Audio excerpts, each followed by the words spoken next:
प्यारे देशवासियों, नमस्कार। जैसा कि आप सब जानते हैं, लखीमपुर खीरी का कांड उसको कोई भूल नहीं सकता है। वो सचमुच अगर आप सही मायने में पूछें तो जलियांवाला बाग से वो कम नहीं था।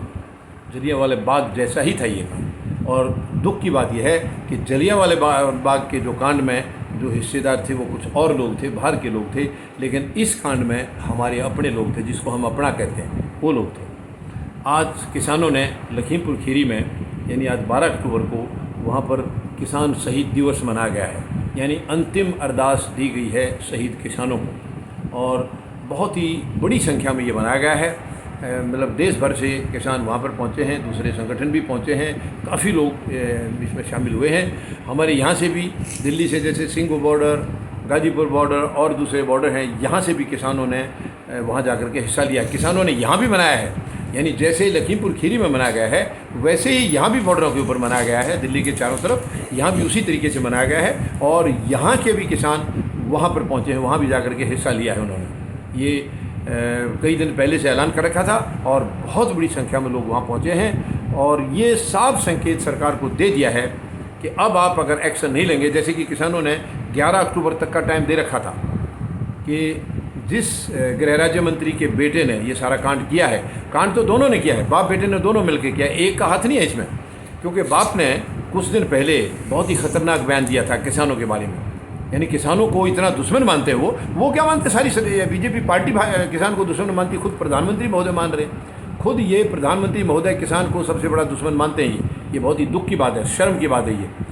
तो ये तो मानेंगे ये तो, क्योंकि इनके नीचे जो मंत्री हैं उनको तो इन्हीं के आदेश का पालन करना है, यही वजह उनको हटाया भी नहीं जा रहा, अभी तक हटाया नहीं जा रहा। तो इससे प्रधानमंत्री महोदय की मानसिकता पता चलता है कि इनकी मानसिकता है क्या, देशवासियों के प्रति या किसानों के प्रति क्या है, और गलत लोगों के प्रति क्या है इनकी मानसिकता, वो साफ झलक रही है, यहाँ साफ झलक रही है। तो गृह राज्य मंत्री अजय मिश्रा ने ये क्लियर कट कहा था कि संभल जाओ, ठीक हो जाओ, वरना 2 मिनट लगेंगी। बहुत भयंकर बयान था उनका। और ये तक बता दिया था कि मैं सांसद और मंत्री ही केवल मत समझना, ये बनने से पहले मैं क्या था। तो इसके बावजूद भी अगर प्रधानमंत्री साइलेंट हैं, चुप हैं, तो ये देश के लिए शर्म की बात है, शर्म की बात है। कोई सरेआम धमकी दे देता है। क्या ऐसी हिम्मत हम लोग कर सकते हैं? क्या हम लोग जाकर के कल प्रधानमंत्री के सामने जाकर कहें कि हम तुम्हें ख़त्म कर देंगे, तुम्हें उड़ा देंगे, तो क्या होगा हमारा हाल? हमारा क्या हाल होगा? हम कहाँ मिलेंगे? ये अंदाज़ा लगाना कोई मुश्किल काम नहीं है। लेकिन वो सरेआम धमकी दे रहा है और प्रधानमंत्री खुद सुन रहे हैं। और इनको देख कितना पता नहीं डर लग रहा है या क्या दिक्कत है। प्रधानमंत्री के अंदर हिम्मत नहीं है कि उस गृह राज्य मंत्री के खिलाफ एक्शन ले सके। अभी तक उनको पद से नहीं हटाया गया। तो क्या ये छूट हम लोगों को है क्या? जैसे माननीय सर्वोच्च न्यायालय ने भी कहा था कि क्या अन्य दोषियों को, जो आम दोषी होंगे, क्या उनको भी इस तरीके से पेश किया, मतलब ऐसी सहूलतें दी जाएंगी? वही मैं कह रहा हूँ कि कल हमारे में से कोई भी एक साधारण इंसान प्रधानमंत्री के घर पर जाकर के बोले कि हम तुम्हें ख़त्म कर देंगे, तुम्हें मार देंगे, केवल इतना ही कहना, हाथ में हथियार भी नहीं, कुछ नहीं, केवल मुंह से कहना है। और उस वक्त देखना हमारा हाल क्या होगा, हम कहाँ होंगे, शायद आजीवन कारावास में होंगे या फांसी के फंदे पर लटक जाएंगे। लेकिन गृह राज्य मंत्री इतना सब कुछ कहेगा और कर भी दिया, केवल कहानी है, कर भी दिया, उसके बेटे ने कर भी दिया। तो कई दिन तो बेटे को पकड़ने में इनको लग गए। और मुझे पूरा भरोसा है, यकीन है, माननीय सर्वोच्च न्यायालय अगर दखल नहीं देते तो ये लड़का पकड़ा नहीं जाना था, बिल्कुल पकड़ा नहीं जाना था। क्योंकि अब देखिए, पुलिस गृह राज्य मंत्री के नीचे ही तो आती है, वो कैसे एक्शन लेंगे?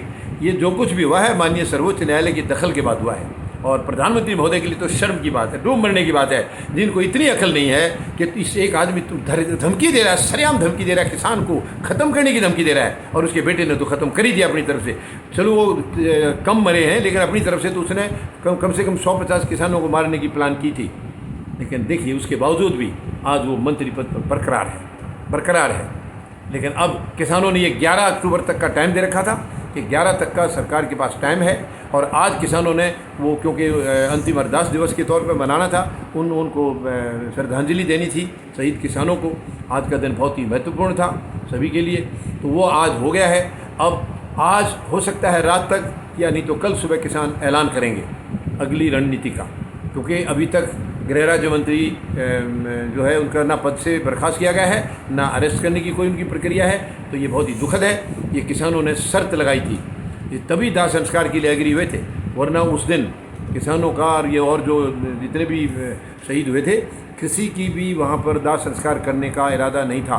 ये केवल किसानों ने थोड़ा समझदारी से ये डिसीजन लिया था ताकि खून खराबा ना हो, देश ना जल जाए।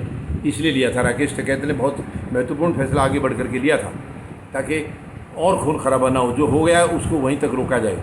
और ये सरकार ने वायदा किया था कि 11 तक हम एक्शन लेंगे, लेकिन अभी तक नहीं लिया है। तो मुझे पूरा भरोसा है किसान कोई गंभीर रणनीति का आज रात या कल सुबह ज़रूर ऐलान करेंगे। धन्यवाद। जय जवान, जय किसान, जय हिंद।